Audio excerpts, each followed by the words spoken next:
Speaking of autumn, we have just passed Halloween. We have just passed Halloween, and Matthew, maybe you can tell to our audience why you love the season so much, why you love Halloween. Tell us to viewers and listeners your love of Halloween, because you can't get enough of it, can you? You've got cobwebs, and in case in case my sarcasm's not coming through, guys. Matthew's not a big fan of Halloween. Oh, fuck this, I'm out of here. Get that fire exit door. I'm off. So maybe Matthew can explain why. Yeah, I'm just really not. And again, I don't want to be a party pooper. Other people can do what they want to do, but it's not something that I participate in, and it's for a number of reasons, really.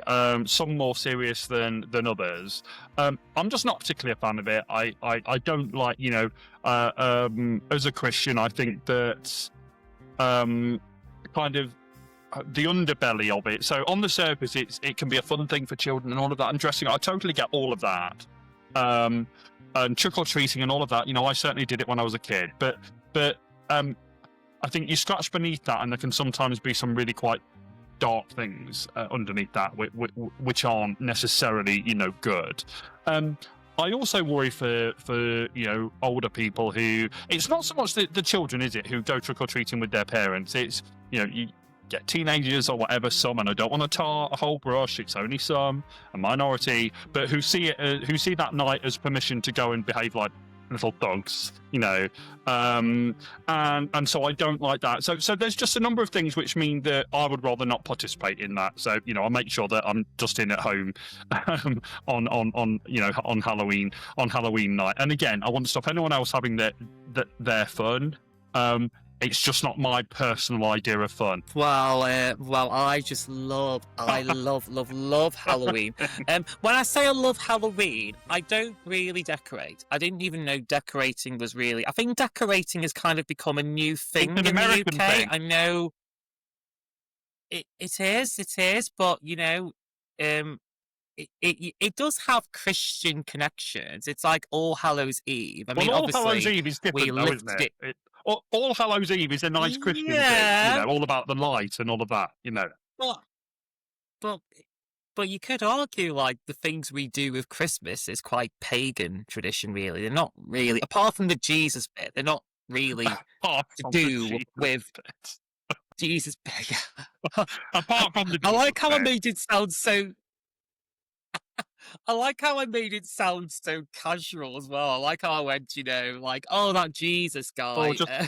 He just died to save the world. Oh, that Jesus bit. Yeah, I mean, Jesus is the guy that who comes back on Christmas Eve and gives us presents, right? He goes in that sleigh. Yeah, that's Jesus, isn't it? Wears a red suit. No, I enjoy Halloween, and I quite like horror films, so I think that's how I choose to celebrate my Halloween. But I do agree with you, Matthew. I think there is something quite like I was looking the other day, and it was for Halloween. It was someone it was a friend of mine, and they're in their 30s like me. They dressed up for Halloween, and I think one of their friends or partners had dressed up as well. And one of them was dressed as the Halloween. So if people know the film Halloween, there's a killer named Michael Myers, and he wears this white mask, which is actually a William Shatner mask. So a little bit of trivia knowledge for you. They actually went to buy. They were going to use a clown mask, but they found this really white out William Shatner mask, and they thought that actually looked a lot more scarier, so they used that instead. And I think they spray painted it into a white colour. So there you go.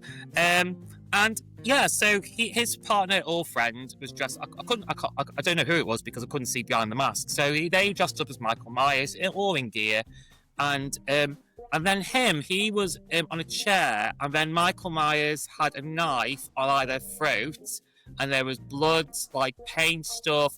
Now, I don't want to be a party pooper, but I did think that was a little bit sinister for me. I was a bit like, it really created a paradox for me. Like, it's like, are we basically celebrating is it that casualization and normalization of, violence? And I'm not a Mary Whitehouse by any means, but I did think, it did make me think quite deeply. I thought, is it a bit problematic here, in terms of as a culture?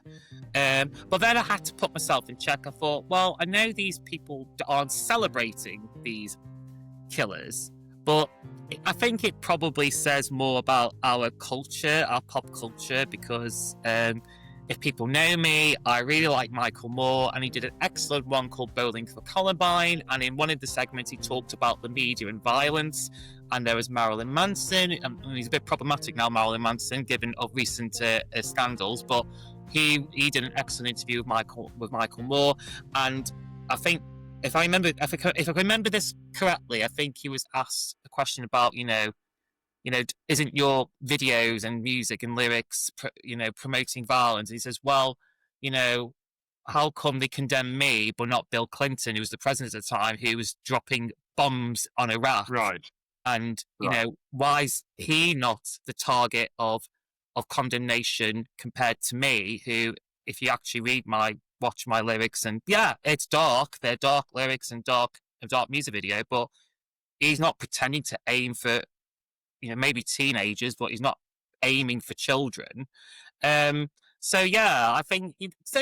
no, I love Halloween. I read my Stephen Kings. I love watching horror films. I do like to go out for Halloween and dress up. So I'm just a little bit less of a party pooper than you, Matthew. Well, I mean, liven up a bit. Well, interestingly, we watched a horror film, didn't we? We went to the cinema, didn't we? When you came up, Yes. We watched Black Phone 2. We did watch Black Booth. I think it was Black Booth. Was it Black Booth? Black Phone 2. Black Fit.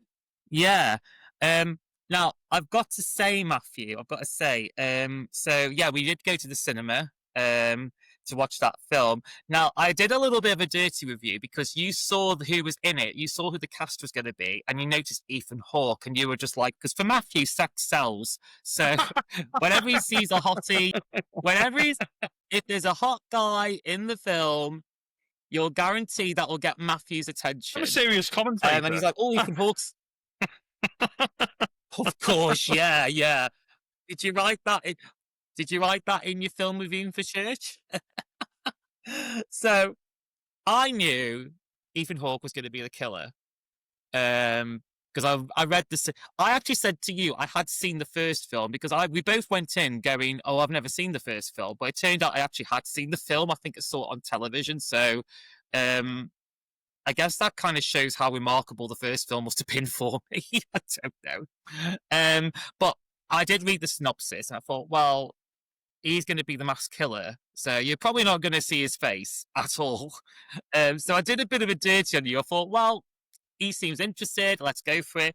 And so we went to watch that film, and I think we both coming out the film, I think we both enjoyed it. We thought the child actors were really, really good. And because from the times of the 80s and 90s, child acting was pretty dire. You'd get your odd good child actor who not from Macaulay Culkin, who could do it. He was the one that came to mind. Yeah, actually, when I was thinking of the rare ones, it was him. But I think we both left a little bit confused, admittingly. So yeah. What did you think? What did you think of Black? I mean, I enjoyed it, and it was quite scary, which is what you want from a horror film. That's the whole reason why you go and watch them. I mean, it was far from the best film or indeed the best horror that I've ever seen, but it whiled away a couple of hours. So it's not that I will go and watch horror films. I'm not a stick in the mud that doesn't ever want to go and watch something like that. I just worry about but I guess it's the same as anything, Andy, that you're always going to have whatever groups of people do.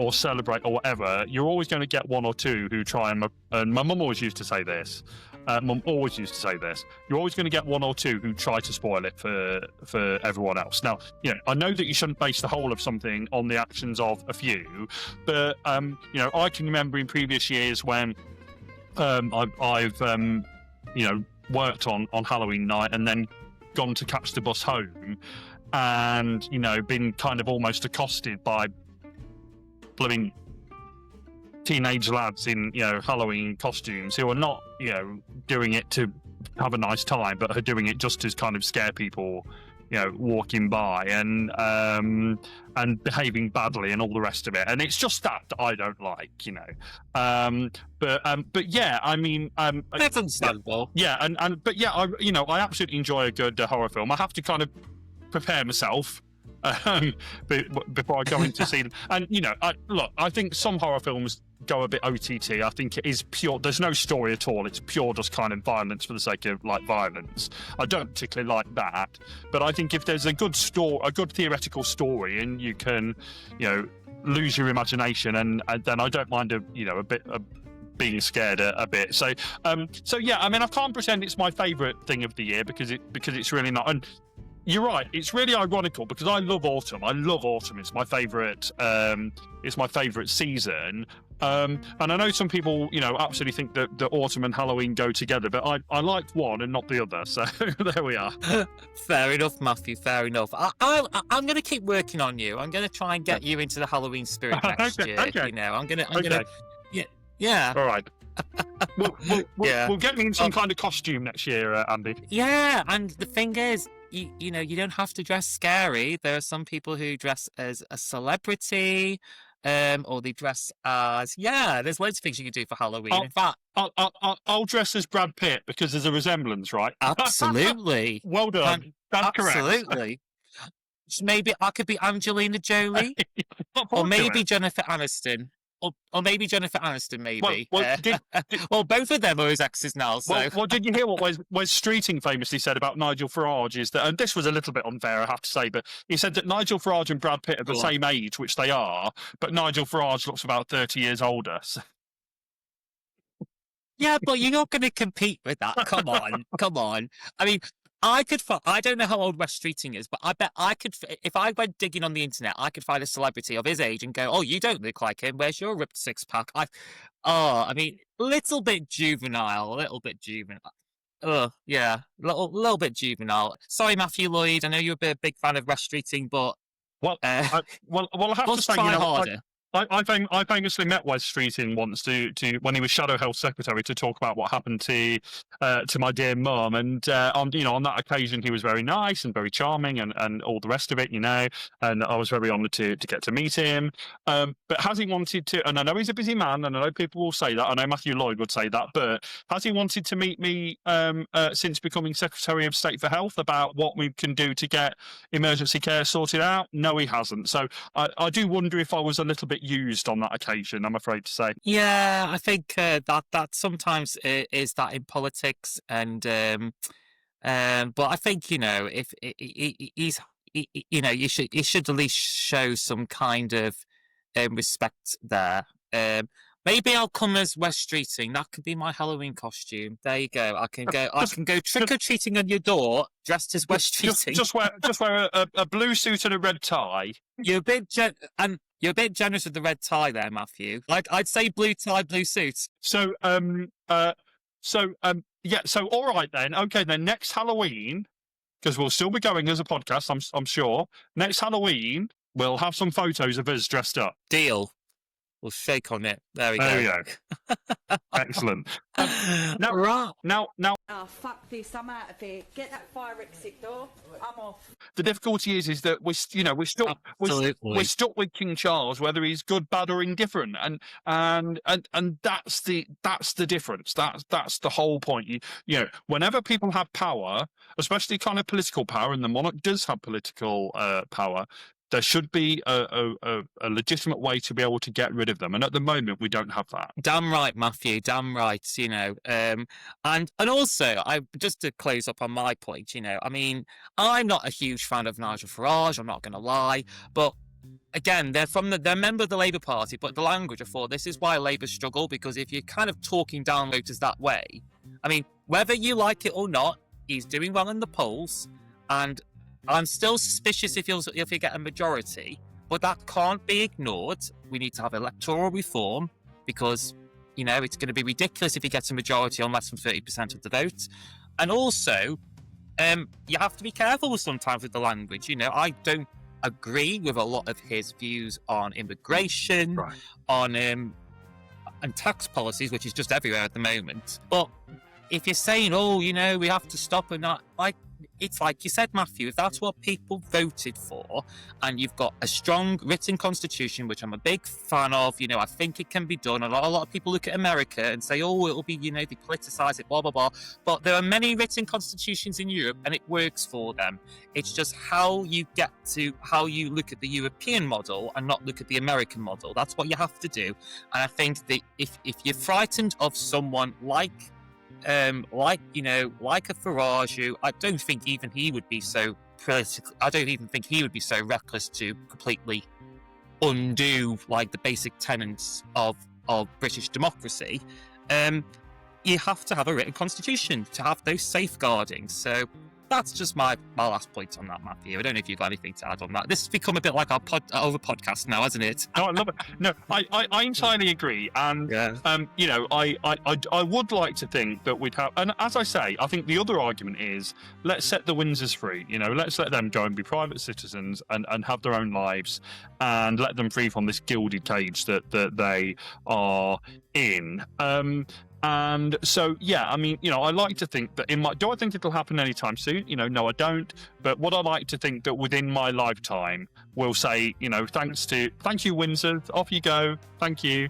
And we can have a chance to elect our head of state. They do it in most other countries. And, you know, most of the arguments that are put forward by monarchists against it they're either myths that are actually factually incorrect, or they're just so tired. I always say, I said to Matthew Lloyd, God love him. I said to Matthew Lloyd, you know, with the greatest of respect, it's such a tired argument, you know. And so, me and him are both very strong characters, so we don't mind a good debate. Yeah, definitely, Matthew. I think you were probably pleasantly surprised that, oh, here's Andy saying something quite radical, you know. I always say, like, a lot of people say, I mean, I call myself a small R Republican, but that's not to mean I don't believe we should have, you know, I just put it low on my list, but I still like you, Matthew.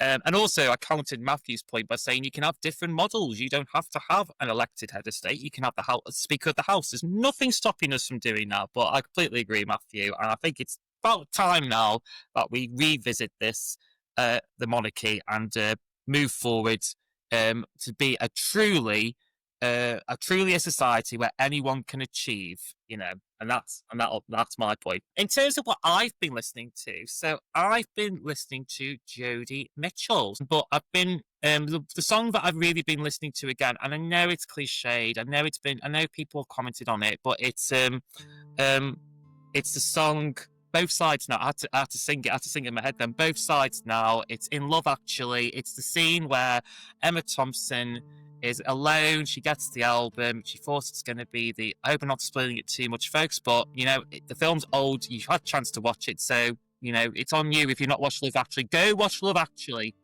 Watch Love Actually. Although it's a bit problematic these days, but I'll talk that another time. So she doesn't get the jewelry that she thought Alan Richmond's character was going to get her. She's just got this album of Jodi Mitchell. She then goes upstairs, starts crying. And I will be honest, that song can make me cry because I do think of my mum when I hear that song. Well, I'll tell you what, Andy, you've just made me think there, because I mean it wasn't my choice, obviously, because I chose Westlife, but I got a little bit teary this week again thinking of my mum when again when I was, you know, doom scrolling on YouTube, but this was a nice thing when I heard people singing various versions I listened to of people singing Fields of Gold. Oh yeah, Love that. Mum loved that song. Adored it. Yeah, and it's I mean, I do think it's therapy when you listen to songs of your parent or anyone you've lost in life. When and don't have to be physical losses. They could be people that you've just lost as friends. The friendship didn't work, or you lost as partners. And I will cry myself to musical films, and we could probably touch on that another time, because I think it's quite important. Because we want this channel to be about, like you said last time, about the lights and the darks.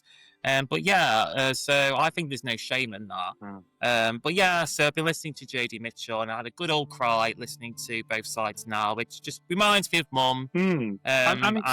And the lyrics itself, and it's so healthy, right? To you don't even have to. I mean, obviously, when you're remembering people that you've lost, it is sad, but you don't have to.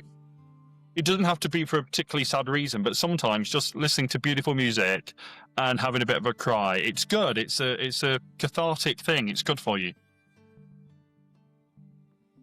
Yeah, I can agree. I can't. There's not more I could say other than I completely agree, Matthew. I mean, I'll some days I'll just want to have a good cry. Absolutely. I'm in a particularly. I could be in quite a normal mood. I could even be in a happy mood. But one time, I surprised my friends when they were texting me because I was in a very chirpy mood, and I was like, "I'm watching a film," and they're like, "What are you watching?" I was like, "I'm watching Life Is Beautiful," and they're like, "Why are you watching that? That's a really sad. Like, I've got to say, the first half, it's quite a happy comedy film, but then the second half of Life Is Beautiful, it then completely twists the narrative upside down. Well, I just said I wanted to cry, and a lot of people, my friends, were confused by that. They're like, "But you're in a good mood today." I'm like, "Yeah, but I just like to feel things, because I've always been like that. I like feeling things. It makes me feel like, it just makes me feel like I'm, yeah."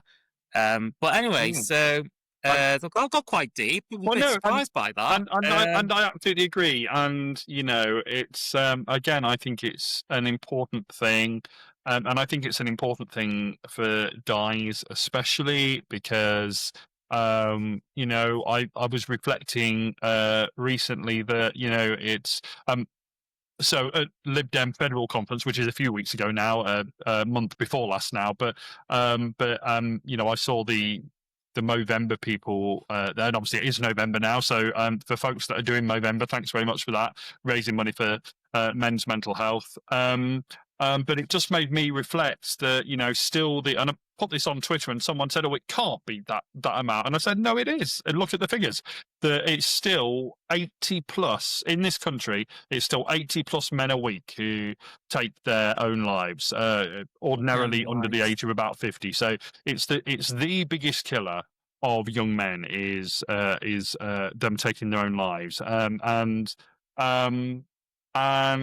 yeah, I mean, there can be many reasons for that, but I think part of it, at least for some of those men, will be because they feel that they can't let out their emotions. They can't talk to someone. They can't go and seek professional help if that's what's needed.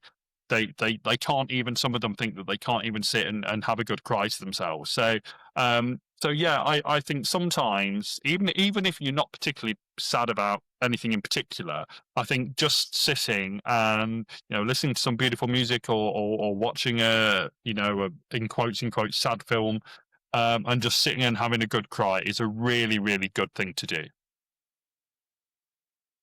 Yeah, and I think it's important, Matthew, as well. Yeah, I would concur on that. Reading. Oh, yeah. Oh, I've got the book with me. So it kind of connects back to what I said about doing a series on my YouTube channel. So I've been reading British liberal leaders. So I've been reading that. Well, I've been reading, and again, this is a book that has been out for many years now. But I'd really encourage people to read it because I think what it says is absolutely correct. And it's a book called The Spirit Level: Why More Equal Societies Almost Always Do Better. And it's by Richard Wilkinson and Kate Pickett. Oh, yeah. Okay.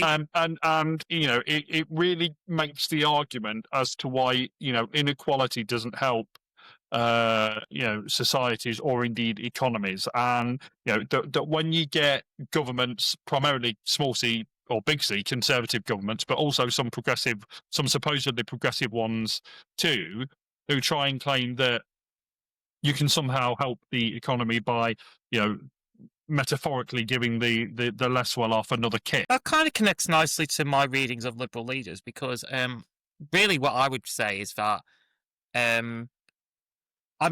from what is it? So does it look back at other countries' examples, or does it look back at Western country, like the neoliberal countries, today's neoliberal countries past? Because what I'm learning from like British liberal leaders, and I think it concurs with what you said about the spirit level, is actually we embraced Keynesian economics, and really it was kind of it was a response from the more reactionary and revolutionary politics of like the sort of like, well, let's say the Labour hard left, because there were people in the Labour hard left who wanted to go further. I think they never got that chance, and also the more neoliberal free marketeers. And I think from what you've said, it's not about we want to have the gap be like that because it would just be impractical, but the gap certainly needs to be lower and allow everyone to have to achieve, to aspire, to have equal opportunity. And it kind of reflects a lot on this a liberal theorist who said, there should be equality through justice. I think the fairness through justice. That was what he said. Is that what you got from that book? It absolutely is, and you just made me think of. I don't know if you've ever watched this, Andy. I'm sure you have, but after Margaret Thatcher had resigned, and when she went in to face the confidence motion that the Labour Party had brought in her, Simon Hughes, that Lib Dem MP, famously made this point to her about inequality and how it had grown during her time as Prime Minister. And she said, and the Tories loved this, but she just wasn't correct. She said, you'd rather that the poor were poorer so long as the rich were less rich. And that was how she answered that. But that is not the case. I mean, I do. I don't want to argue against myself here, but I do think that there comes a point whereby actually, just for the very well off, just having more money, actually, what is the point of that? But that's in a sense a different argument. But people can be successful. I've no problem with that. We need people to be successful. But the gross inequality that still, I mean, I was just listening to a New Statesman podcast from earlier on today, and they were talking about a report that I must try and get to properly look at actually about inequality in this country. And they were saying how in certain I forget the place that they actually mentioned, but in certain places in this country, the number of children, basically going without being fed properly and all the rest of it is something in certain places is something like 70-odd%. Well, how on earth have we got into a situation in this country where that kind of gross inequality is happening? And so, I think I might send it. I'm sure she's probably read it, but if not, I think I might send a copy of The Spirit Level to Rachel Reeves, and hopefully we might get some good decisions at the budget. Yeah, and I know we could spend ages on this, really. Maybe we should maybe we should schedule, maybe not on the spirit level, but more about that kind of new thinking on economics, because I know you've said this before, Matthew, about growth. And I think sometimes there's this sort of hyper focus on growth. Yes, I'd like growth to happen, but it has to be of benefit to all people. And particularly, I want to see the benefits and fruits of that go to the people on the bottom. And I think we need to, and again, like Finland, I was reading this the other day. Finland, they had stagnant growth for a good 5 years after the banking crisis. But you know what? Like he said, they're still the happiest country. They have a strong social welfare and safety net. Yes, they do things different on labour laws. They do have quite relaxed labour laws, but they also make sure that if you lose your work, you're made redundant, your employer has to pay for your training. So it's not this simple.